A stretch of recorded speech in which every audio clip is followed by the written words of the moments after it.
I would like to invite our chairperson and extend my hearty welcome to Professor Nidhi Tiwari. She is professor at RI Bhopal, NCRT.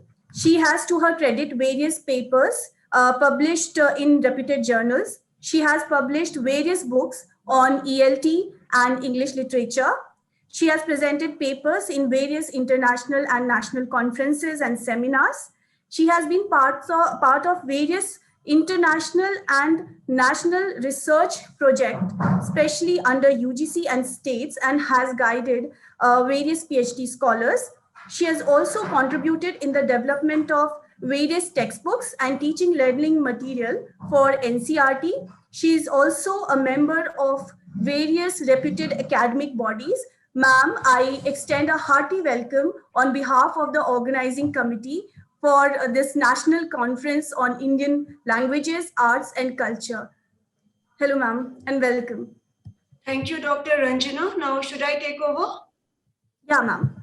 Okay. So, I extend a warm welcome to Professor Jagdish Joshi, our eminent lead talk speaker of the plenary session today. Good evening to this august gathering of scholars and all the esteemed dignitaries, especially the organizing secretary, Professor Saryug Yadav, and of course our eminent speaker, Professor Jagdish Joshi, and all the academicians present here. When it comes to introducing Professor Jagdish Joshi, well, I feel very privileged, and let me share that my association with Professor Jagdish Joshi is since a very long time, more than a decade, and we have worked on important academic assignments, and it has been a very fruitful contribution academically.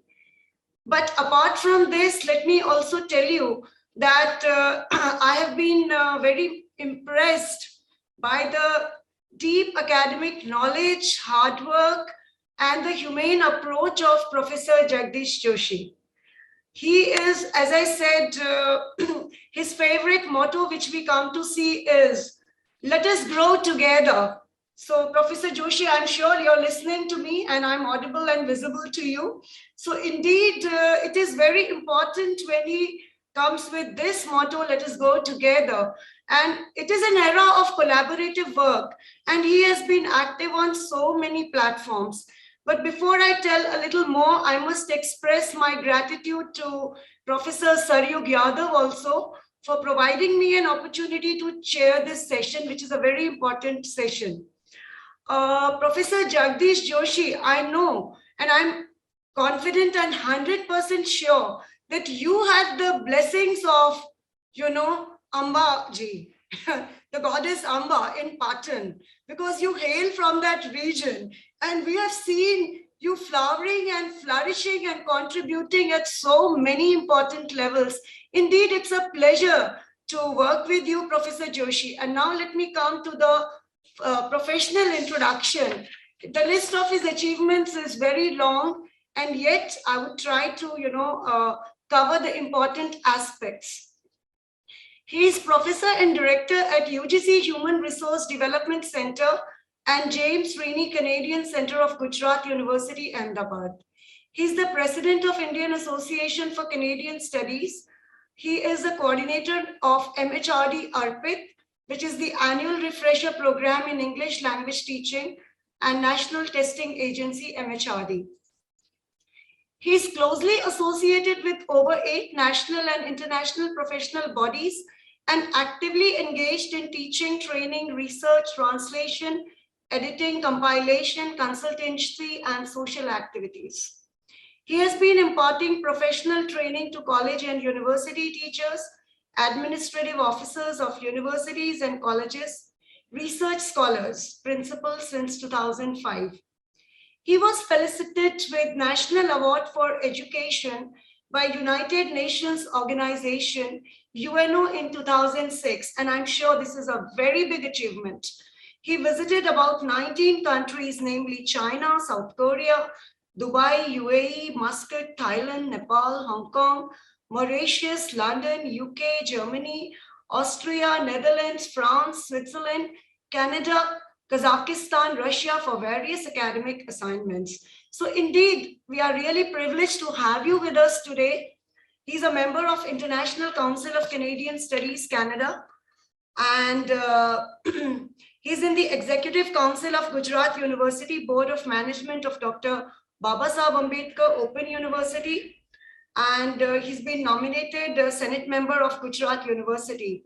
He's a member Board of Studies of Gujarat Universities, the MS University of Vadodara, Saurashtra University, KSKV Kutch University, Indus University, IIT Gandhinagar, and Kadisar Vishwavidyalaya. I'm happy to share that I have been to many of these places wherein we have been to so many universities of Gujarat, wherein I have been constantly visiting, and many of them are my friends. And we are really, I cherish all those memories, Professor Joshi. It's been really amazing to see your achievements. You see, I have been a witness to all of them. He has authored and edited about 17 books apart from a couple of academic journals, both print and e-versions. Then there are about 50 published research papers at his credit. 15 PhD scholars were awarded PhD degree under his supervision, and he has designed 150 courses. This too is amazing. And he contributes to TV, radio, satellite programs, e-journals, websites, and academic journals. And of course, it's a very long list. So let me come to another important achievement of Professor Joshi, which is he, as principal investigator, has completed major research project entitled Researches in English, funded and awarded by UGC. His ARPIT 2019 Swayam program stood second amongst all the ARPIT programs in India with 9,000 participants. Please, we need to really, clap. I do not know if we can do that online, if we could clap for him and his achievements. And indeed, I'm privileged, and he's definitely very suitable, for this plenary session. And I would like to now invite him to deliver the plenary address on the topic, Indian Culture, of Phoenix on the Wings. Professor Joshi, I invite you to deliver your plenary address. Thank you very much, dear Professor Dr. Nidhi Tiwari ji, for so kind and motivating words. She is really a dear friend, dear professional friend, and we worked on various projects together. And I really appreciate her comments, and I really appreciate her that she has used so many kind words for me. And let's hope that we will be together for many other projects in future. And I'm very happy and very thankful to Saryuk ji also that he has given an opportunity here on this platform to share this platform, particularly with Dr. Nidhi Tiwari ji and other friends.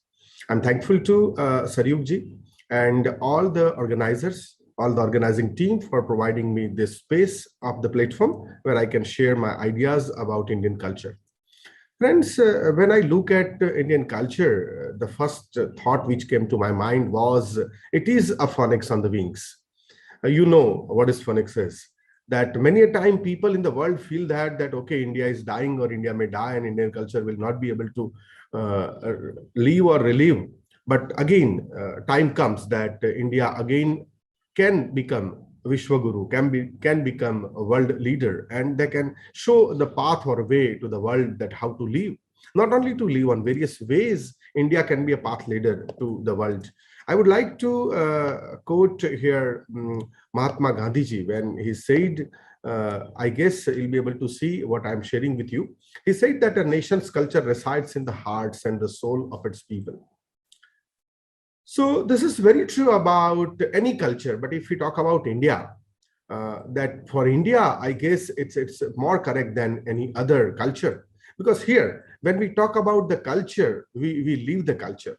It is the heart, it is the soul, it is the heartbeat of each one of us, which talks about the Indian culture, which gives idea about Indian culture, what the Indian culture is, whether it is sharing some food in the train, or whether it is talking to some people about India, astonishing India, incredible India on the airports, or maybe in the flights, or maybe we are saluting the Indian flag in the way we salute, and when we celebrate the Indian food festivals, or whether it is Burj Khalifa where Indian Tiranga is flagged, or whether it is the pavilion in which India is shown. So there are various ways when India wins some cricket match, or when India wins so many medals in Olympics.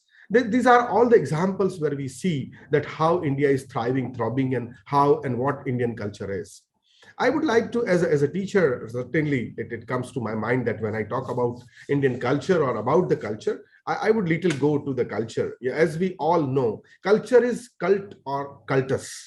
And we know what the meaning is. It is cultivating various languages. If we look just about Indian languages, then the mother of Indian languages, Sanskrit, it says Sanskriti. That means Sanskriti, Sanskrit and Sanskriti and culture. These all are some way connected in a way, and it gives a better meaning to us to understand what Sanskriti means. It is a heritage of social norms, ethical values, traditional customs, belief system, political system, artifacts, and technologies that originated in or are associated with Indian subcontinent. This all comprises Indian culture. I would like to quote one or two other stalwarts. I have started with man of the millennium, Gandhiji, and now I would like to quote another stalwart, Albert Einstein. And what he says is, we owe a lot to the Indians who taught us how to count, without which no worthwhile scientific discovery could have been made. This is what Albert Einstein, we can call him one of the most reputed scientists of the world, and he says that world owes zero to India. If we look at the history of India, not only zero, there are many things which world owes to us, and there are many things which we have given. Indian culture is a culture which never thought to attack anybody. Look at the history, that we always try to defend our culture and defend our people from invasions and from different attacks. But you won't find that India attacked on some countries to invade them, or maybe to grab their land, or maybe to have control over their land. It never happened in India. So this is what India stands as internationally, if we talk about. Then Indian culture is the most complex and colorful. Yes, at the same time, when we talk of Indian culture, it is not very simple. It is not as simple as we can talk about any other culture. Because I tell you, friends, when we talk on international level with people, they talk about various aspects that if you want to really learn working in teams, if you would like to learn working with international audience, then you have to learn how to work with different people and how to work with different kind of cultures, how to work with different food habits, how to work with different languages. And this all is there in India. When I listen to them and when I share my experiences of India, I always feel that okay, these are not the problems. We do this every day. And we are, see, even if you look at this conference, I would like to really congratulate Saryugji that he has collected people from so many states. And there are people with different cultures. There are people with different languages. There are people with different literature. There are people with different education background and different kind of concept about education. So India is a complex culture, but in complexity also we find colorful culture. And this is one of the most colorful culture on the planet. The way people look, their language, their food, their ways of dressing, and their music and dance, everything changes every 50 or 100 kilometers in this country. This is something very beautiful. See, if you go to some cultures and if you meet some people, there may be young people or old people, but when you enter, you will find similar kind of homes, similar kind of built up, almost similar kind of food, similar kind of clothing, similar kind of culture, similar kind of geography, similar kind of terrains also sometimes, and similar kind of clothes and the way of looking at the world.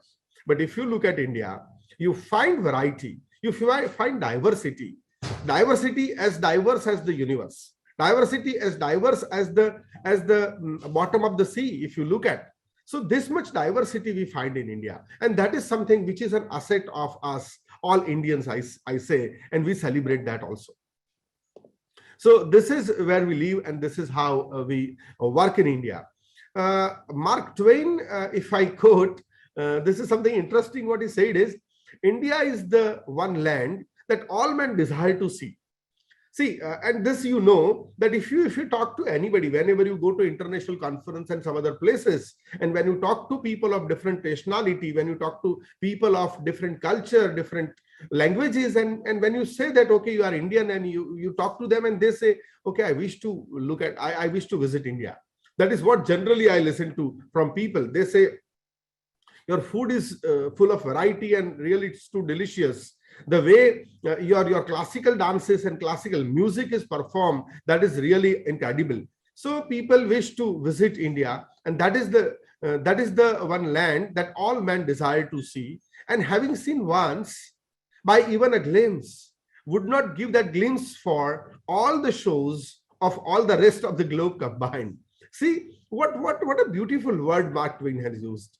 Mark Twain indirectly wants to tell us that if you visit even the globe, but what impression, what glimpse India will give you, that will be not possible even by the globe combined. So really, I'm so touched by the words of Mark Twain when he says, and this is something which all of us know. Even there were quite a few papers on this.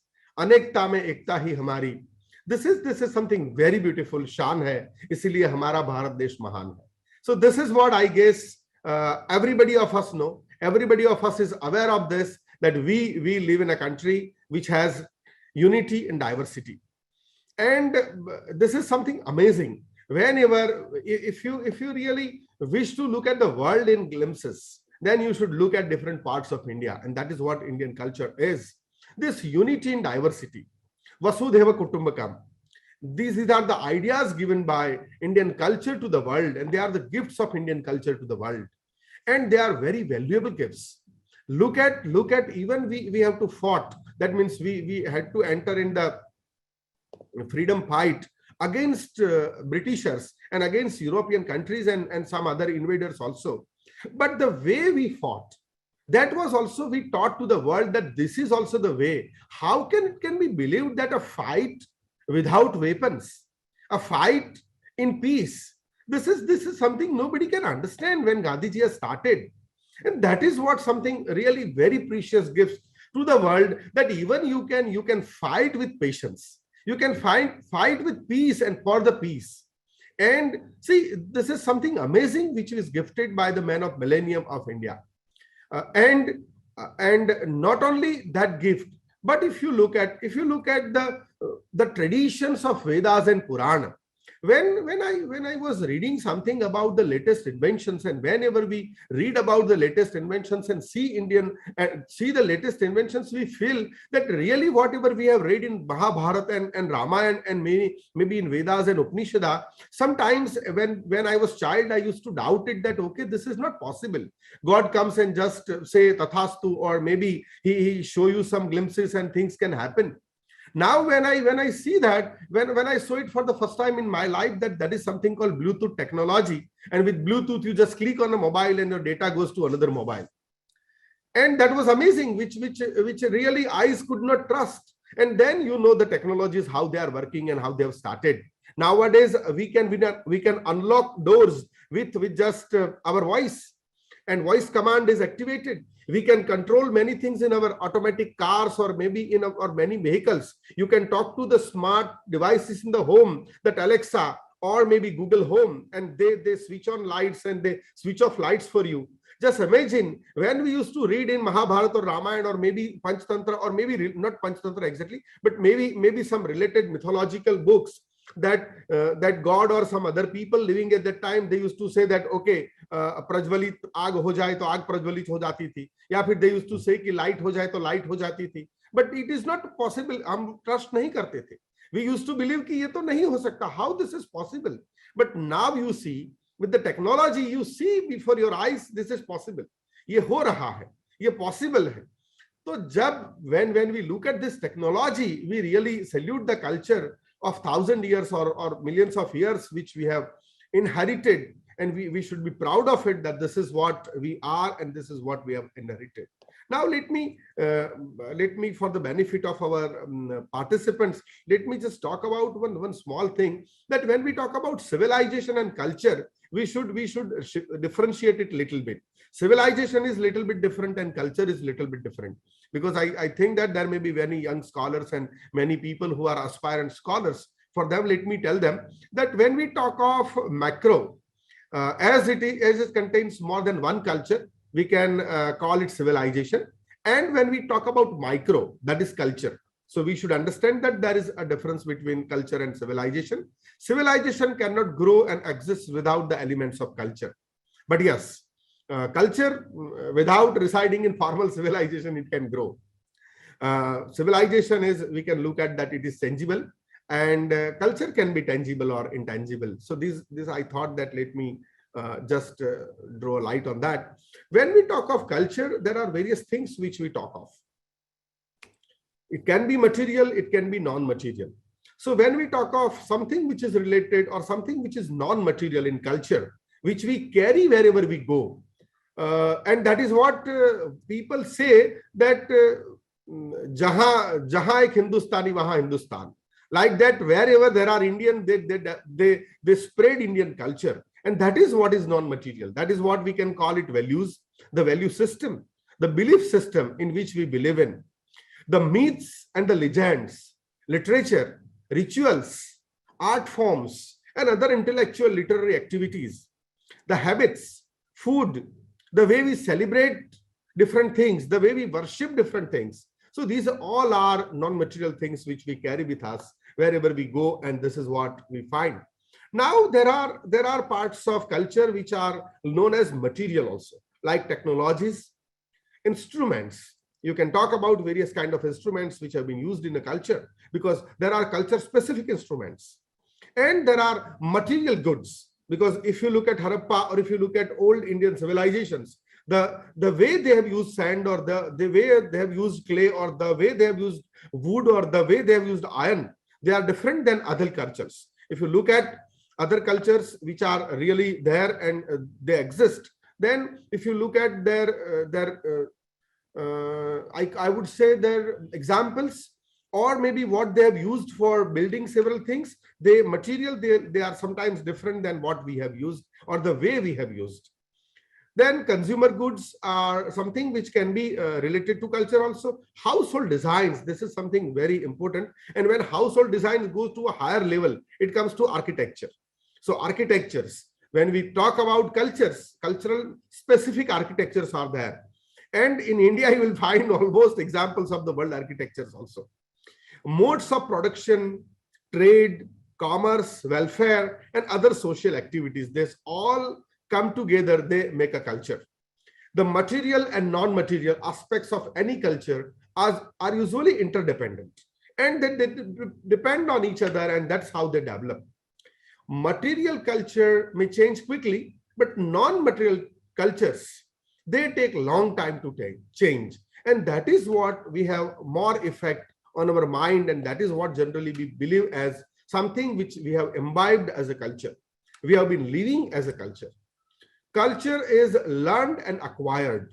So exactly when any child gets born, and that the child learns culture with their mother and with their family and with their surroundings and with their outside, whatever, the language, the food, the way they live, the celebrations, the festivals, and all this includes, and that is how they acquire the culture. We can say that culture is shared by a group of people. So how that gets acquired and how that gets spread, because there is a group of people which follow particular culture, and that is how it starts. Culture is cumulative. So that is cumulative, and that is how it grows. Culture is not something which is static, because after all, culture is something which living human beings develop. After all, because it lives in the soul of people, which lives with people. So that is how any living thing changes. So culture changes. Culture, in that way, we cannot say it is static, it is dynamic. Culture gives us a range of permissible behavior patterns. Culture decides that this is to be done and this is not to be done. When you go to temple, you remove your shoes outside. This is the culture. When you go to church, you don't remove your shoes outside. I'm not of any opinion at present as a person who is talking objectively and neutrally on a topic. So I don't have any opinion whether this to be done or not. But when you are culturally, when you have acquired your culture, you have learned your culture, you will feel that, no, I have to remove shoes before I enter into temple. Even we remove shoes before entering into home also.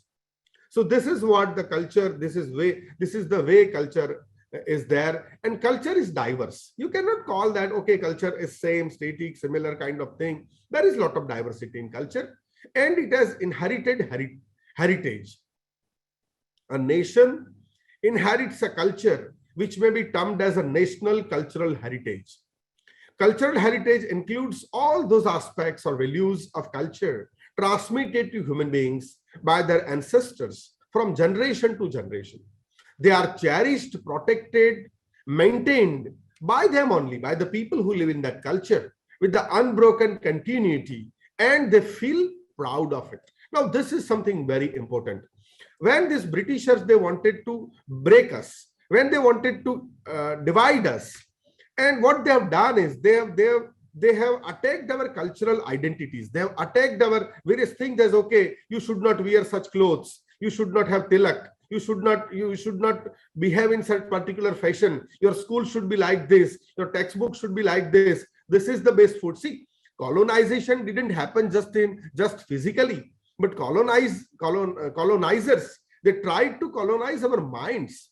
That's why, and that's how we many a time feel that this particular kind of attire is a better attire. Foreigners are better than us. Or in many things, people were made to believe by the colonizers that, okay, that means people of a slave country or citizens of the slave country, they are not better than the colonizers. And colonizers or the kings or whosoever rule on people, they are better than them. So this is what they do. And they try to break our pride and proud of the culture. But culture lives better when we are proud of it. And I know that there are many incidents in the history of India which really helped us to cherish and protect the pride of Indian culture. Whenever that was shaken, there were people like Shivaji, there were people like Maharana Pratap, there were people like Gandhiji, there were people like Ambedkar, there were people like, there are plenty of names which we can talk about. And Swami Vivekananda and whatnot, they all work to protect the culture. They all worked very hard to protect that Indianness in India, Indian culture in India. And that is why we could see this. And that is the result of these many people's efforts, that we are living in this kind of culture and we are living in this India. When we talk of culture, see, these are the examples of the heritage, which you can see, I guess, on the screen. The Taj Mahal, the Jain caves of Kandagiri, Udaygiri. See, these are various examples. You can talk about Konark Temple, you can talk about Puri Temple, you can talk about Lingaraj, you can talk about Temple of Delwara, Rajasthan, you can talk about Nizamuddin, you can talk about Christian churches in Goa and India Gate, you can talk about Gurudwara, you can talk about Sanchi Stupa. See, I've tried to take examples from different religions. See, we have shades of different religions and different architecture, different kind of shades. There are temples, there is a Red Fort of Agra, there is a Red Fort in Delhi, there is a Delhi's Qutub Minar, Mysore Palace, and whatnot. You can see some of the pictures, few of the pictures here. And this is what makes India, this is what makes Indian culture very bright and very visible to the world. Not just one thing, but total of these things, they make India visible to the world. Besides the architectural creation, monuments, material artifacts, the intellectual achievements, philosophy, treasure of knowledge, scientific inventions, and discoveries are also the part of the heritage and the culture. So that is to be respected. And I am very happy that my session is at this time, because I have listened to many of the scholars. They have talked about various aspects of India and Indian culture and Indian language in different way. I'm really very, very happy, and I was feeling proud when I was listening to these people, and they have touched almost these aspects. When we talk of, these are the areas which we can talk of when we talk of mathematics, when we talk of astronomy and astrology. There are people whom we cannot forget, whether he is Aryabhatta or Bhaskaracharya. These are the stalwarts which are remembered in the world, not just in India. When we talk of Varamihirji, we remember physics. And when we talk of Nagarjuna, we think of chemistry. When we think of medicines, Sushruta and Charak Samhita, they are very famous all over the world. And look at just one thing, one aspect of Indian culture was picked up by one person, Baba Ramdev. Just one thing, yoga of Patanjali ji. And what he has made, he has become famous all over the world. He has become $1 trillion business in India. He is surpassing many international corporate houses in India just by attending two things. One is Ayurveda and another one is yoga. So see, this is what is the power or strength of Indian culture, which can get reflected not only in Indian people, but which can get reflected in all over the world.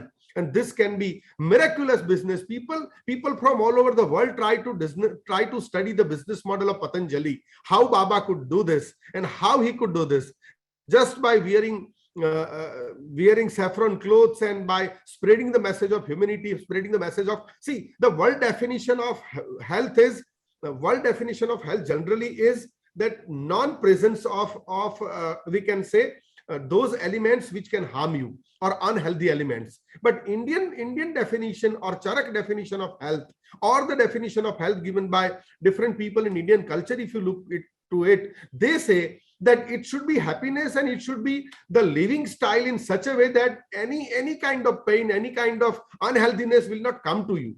So that is like keeping your car serviced at regular time so that it will not create any problem for you. So we generally in the world, it is like that when you feel ill or when you get ill, you go to the doctor.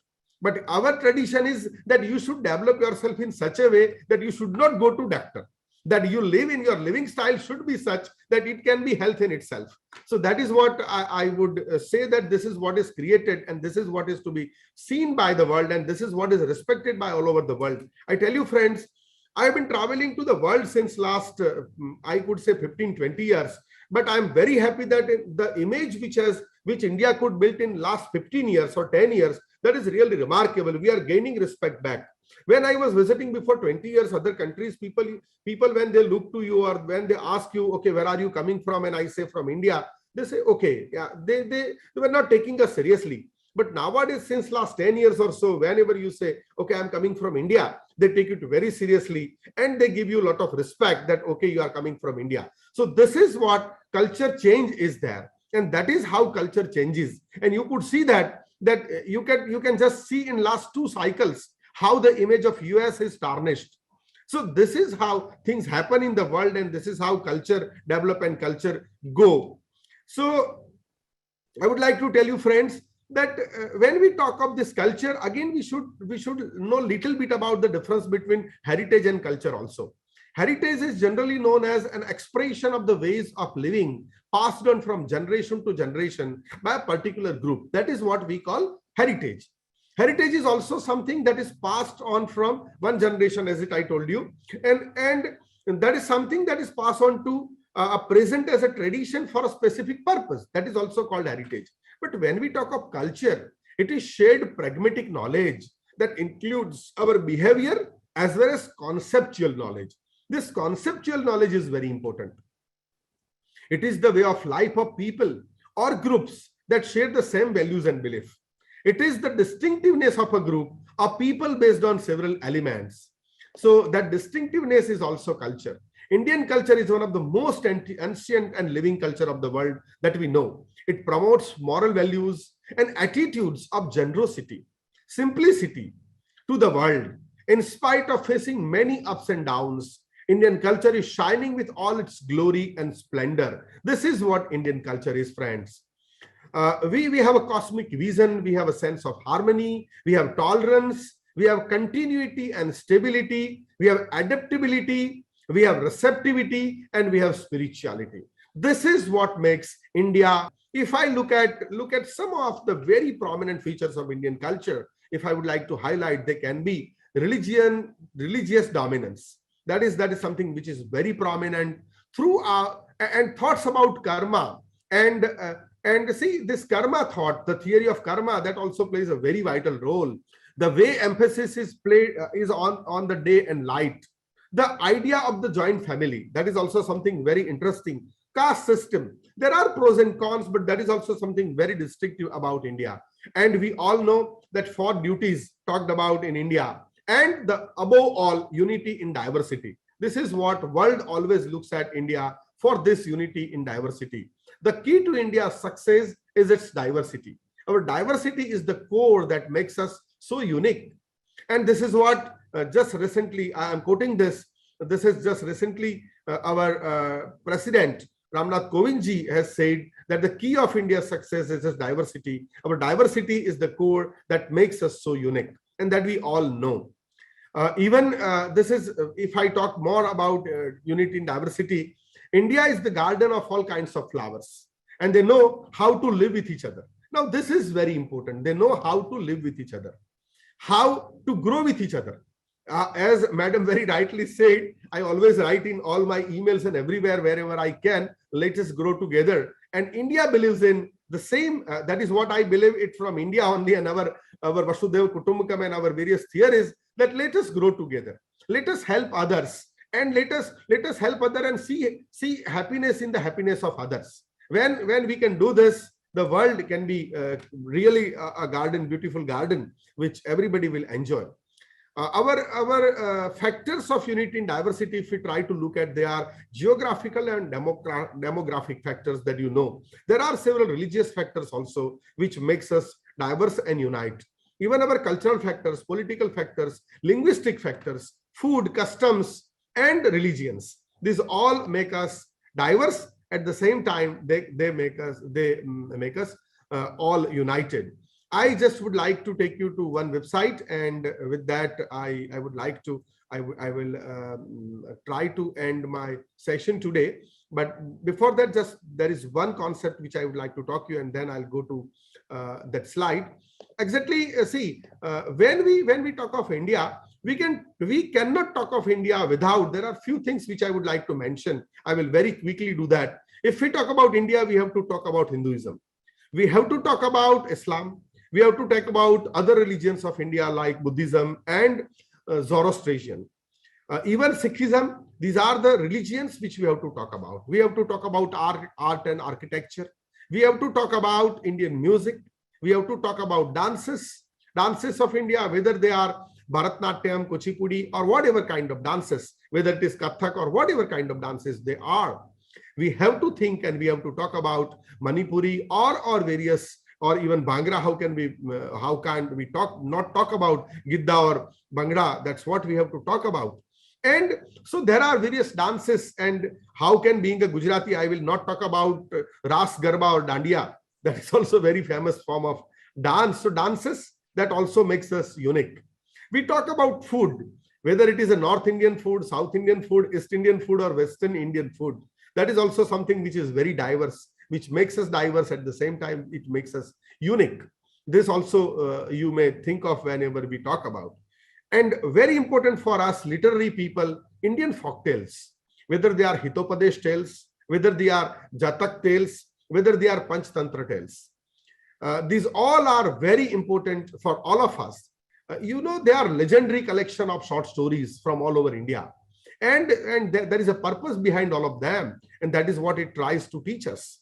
I would just like to take you to one website, which I want to just show you, that whenever you would like to look at Indian culture, just for those who are working for various ideas or for research, I just would like to show this website to them. This is a website, official website of Government of India, and this is for Indian culture only. The website named as this only, indianculture.gov.in. It talks about various concepts related to India, like it talks about UNESCO, what they say about India, musical instruments of India, research papers on India, photos and essays on India, food and culture of India, rare books on India, e-books on India, manuscripts, museum collections, archives, photo archives, gazetteers, union catalogs, and there are various things. And they talk about Indian national bibliographies. There are various videos, images, reports, collections, stories, textile fabrics, forts of India, whatnot. If you would like to see India, you can visit this website and you will find almost what you would like to see about India in this. I don't know. I guess I have exceeded few minutes. Otherwise, I had an idea to go for this video. But now what I'll do is if my chairperson permits, I can play the video. It is of 5 minutes. Otherwise, I can paste the link of the video on the chat box and everybody can look at this video later on. It is just a video. It is available free of cost on this YouTube. And that is Professor Joshi, we would like to see the video. I'm sure everyone would love to see it. Yeah, thank you, Nidhi ji, for your generosity. So I would show you this video, and this is really very impressive. And with this, I'll conclude my session. It is about Incredible India. Just one thing before I share it, I'll just share the voice also. I need to choose one option here in screen sharing so that you can listen to. Fine. I'll just choose.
Okay.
So this is a video. I guess you would have really got glimpses of whole India from just this 5-minute video. This may be very useful to all of you who are interested in Indian culture and discussing Indian culture with the friends. For your benefit, I'm sharing the link in the message so that you don't have to search this video. And for future, so whenever maybe you would like to use it, you can use this video from the YouTube. Thank you once again. Thank you very much, Saryug ji and Dr. Nidhi Tiwari ji, all the organizers and all the respected scholars to listen to me carefully and providing me this space for discussion. Thank you very much. Thank you one and all.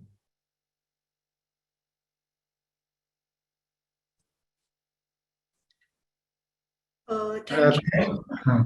Yes. Yes, I can't help my temptation to congratulate Professor Joshi, such a brilliant deliberations. Really, if I say in one sentence about him, he is an island in the ocean of mediocrity, and he had fish in every net. Every word, every sentence which he spoke was vibrant with energy. And it was so lively, so energetic. I believe that all the participants were benefited, and I am really grateful. I congratulate him, and he could have spared time for us. So thank you, sir, for sparing your valuable time and benefiting us. Pleasure, sir. Thank you, sir. Now over to chairperson. Yes, please. Well, indeed, it was an amazing experience, and I believe the way he started, the way he took us on a journey of Indian culture, and then the way he concluded with the video, which was such a delight and such a treat, and the ambience of the Indian culture. So brilliant, and congratulations, Professor Joshi. And I was going through the chat messages of the different scholars, and plenty of appreciation I'm seeing throughout your plenary talk. And it's time for me to, I do not know whether I should invite questions first or whether I should, give my comments on the talk of this session. What would you suggest, Professor Saryug? Do we take in some questions if anybody has any questions?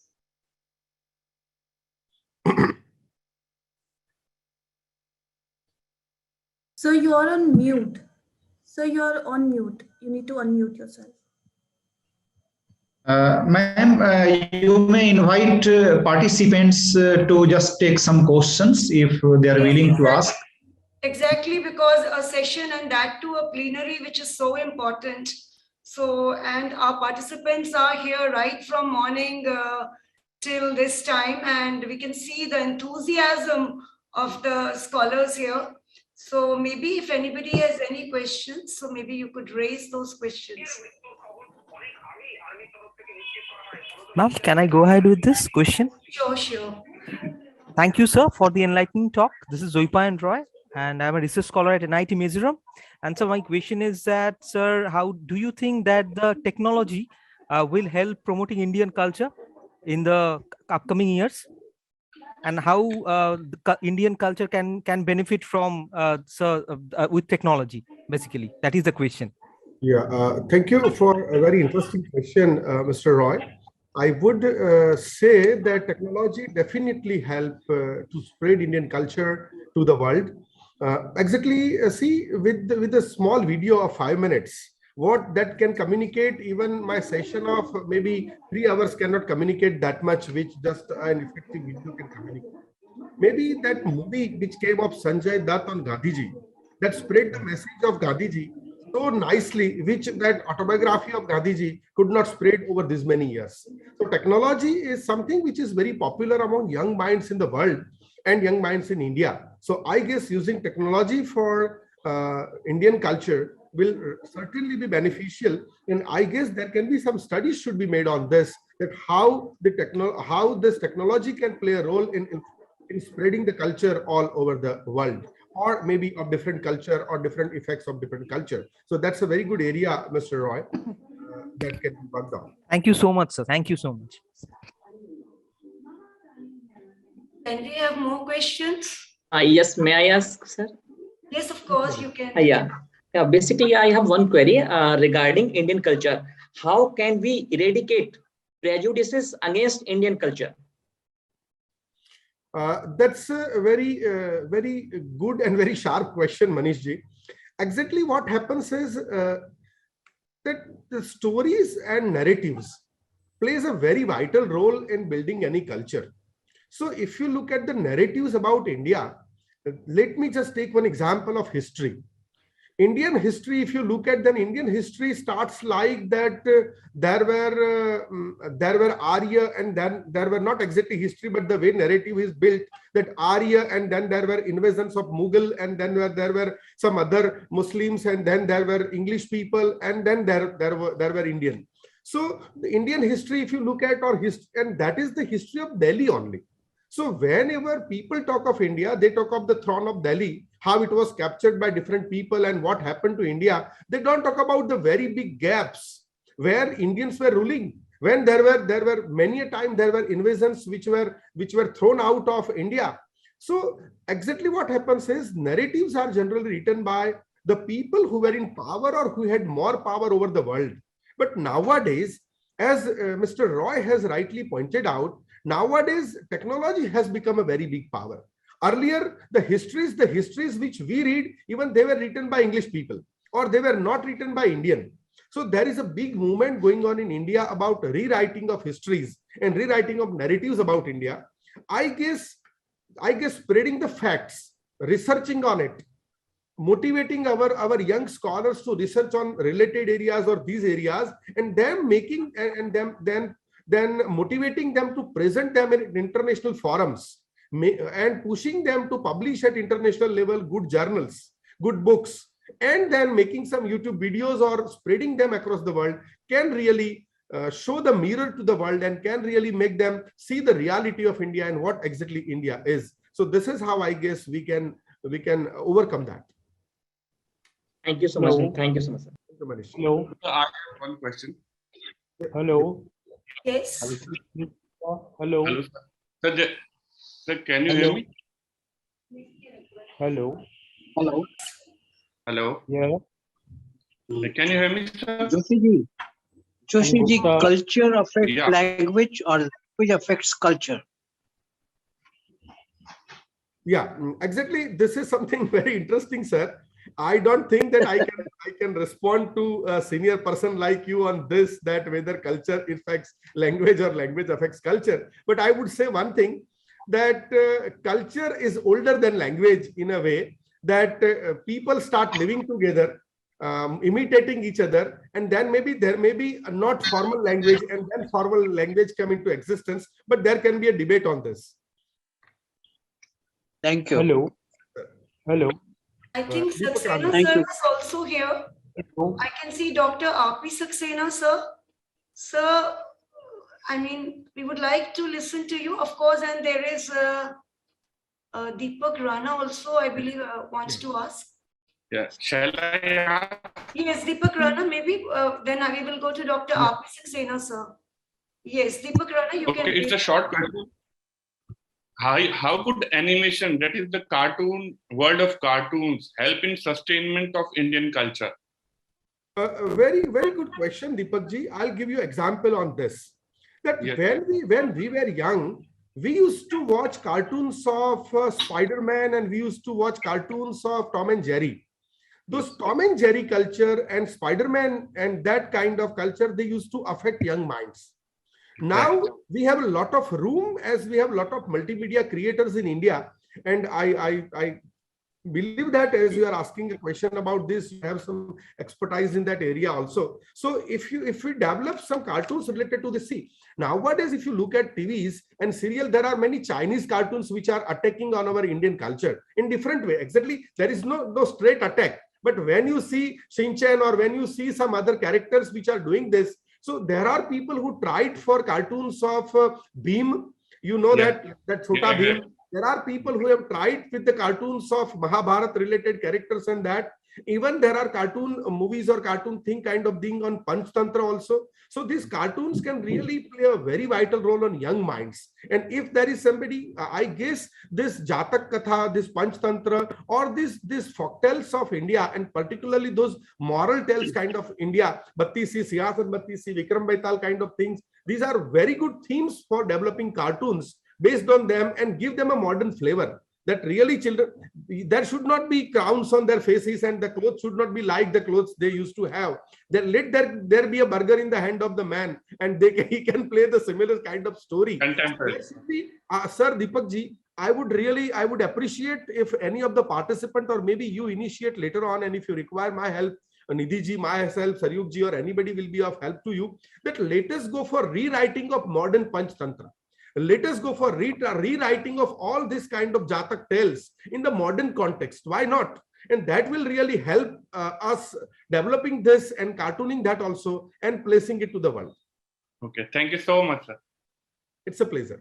Sure. It was indeed a very important question, and what Professor Joshi said, that it is time that we take up projects and we work along those lines, because our young learners, can be also utilized when we take up such kind of collaborative projects, rewriting our,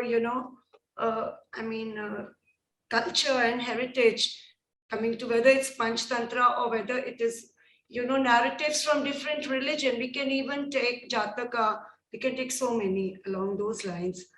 So thank you, Deepak, for coming up with a very important question. And Saxena sir, you are here, and Dr. Joshi, I would like to tell you that Saxena sir was in my room around 4 o'clock, and when he came to know that it will be your session, so he said, you give me the link, I'm going home and I would be there. Thank you, and I can see him there, you know him very well. I would be very happy to see yes, him. we are very privileged to have Dr.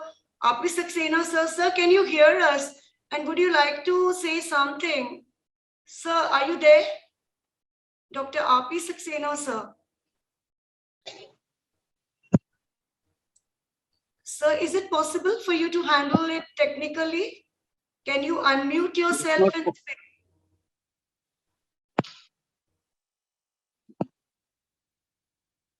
Saxena, sir, is it possible for you technically to handle? It's not possible for me.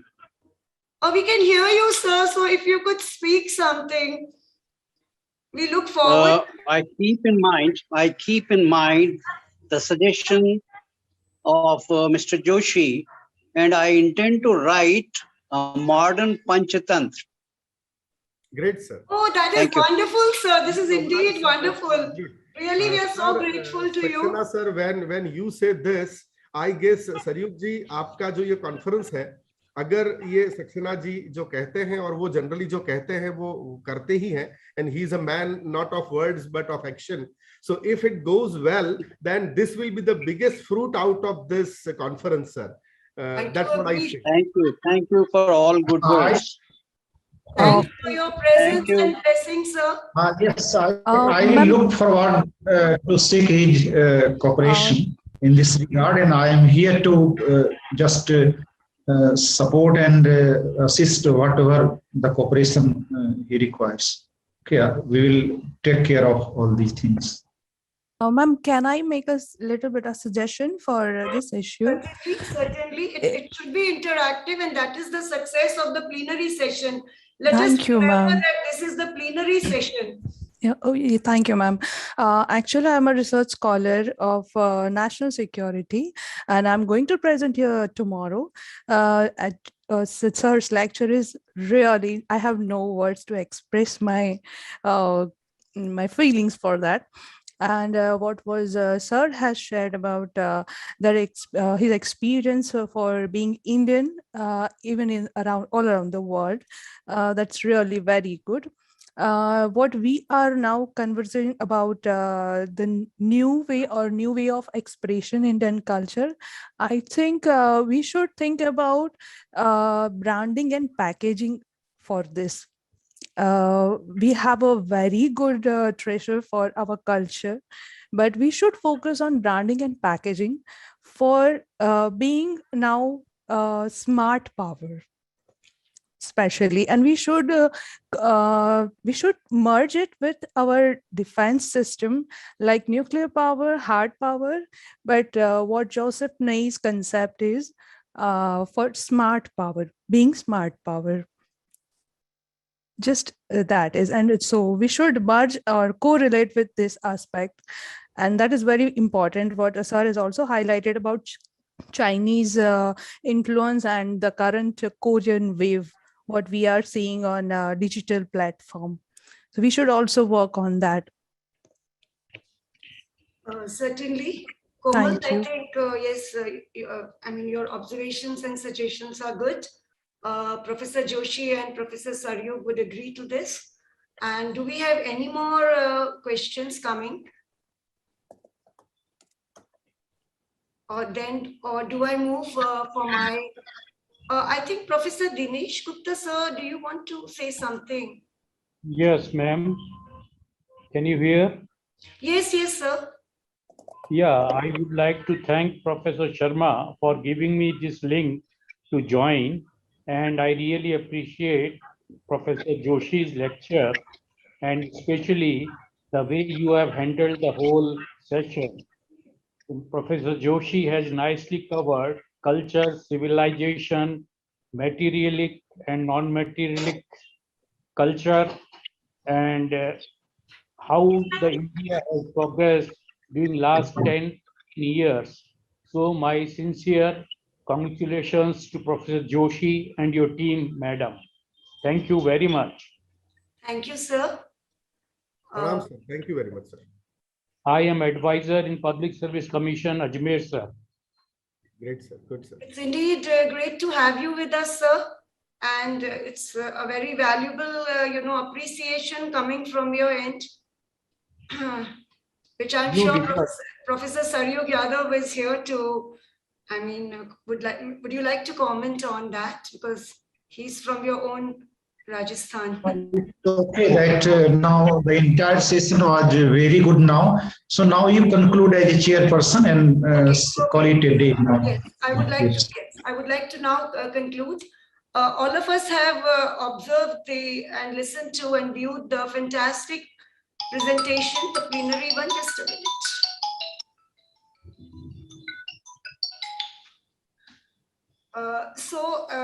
Starting from, indeed, this is Indian culture is indeed a phoenix on the wings, and we have seen the expansion of the wings.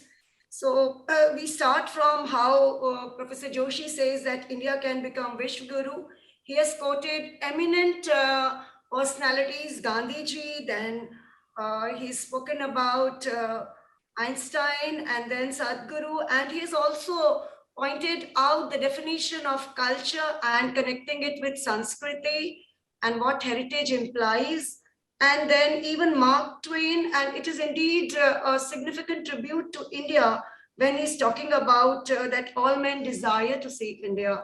So even in that era, when Mark Twain wrote that, it really carries a lot of weight.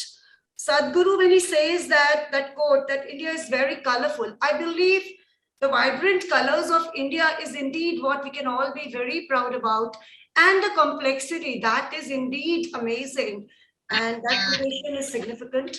Then again, Dr. Joshi spoke about the greatness of India and the non-violence of Gandhiji, how we won our independence, and that the culture of peace and non-violence, which he has highlighted.